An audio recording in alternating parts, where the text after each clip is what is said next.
तेलंगणातील श्रीशैलम डावा कालवाच्या बोगद्यातील दुर्घटनेत अडकलेल्या 8 जणांना वाचवण्याची मोहीम 3 दिवसांनंतरही सुरू आहे. बचाव पथकाला कोणताही प्रतिसाद मिळत नसल्याचं दिसून येत आहे.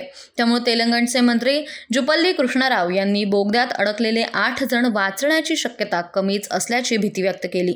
मात्र त्यांच्यापर्यंत पोहोचण्यासाठी युद्ध पातळीवर प्रयत्न केले जात असल्याचंही त्यांनी म्हटलंय. उत्तराखंडमध्ये 2023 मध्ये सिल्कयारा बेड बरकोट बोगद्यात अडकलेल्या कामगारांना वाचवणाऱ्या रॅट मायनर्सनं एक पथक घटनास्थळी दाखल झालं असून ते बचावासाठी कार्यरत आहे. किमान 3 ते 4 दिवस लागतील असंही ते पुढे म्हणाले.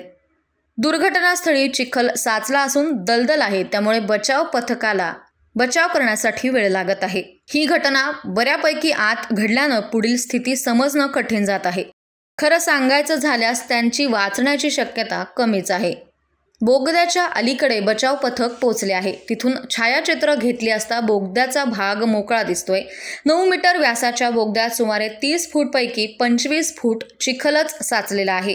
जेव्हा हाका मारल्या तेव्हा आम्हाला पलीकडून कोणताही प्रतिसाद आला नाही. त्यामुळे त्यांच्या वाचण्याची शक्यता कमीच असल्याचे बचावकर्त्यांनी सांगितलं आहे. मशीनच्या मदतीनं चिखल ढिगारा बाजूला काढण्याचं काम सुरू आहे.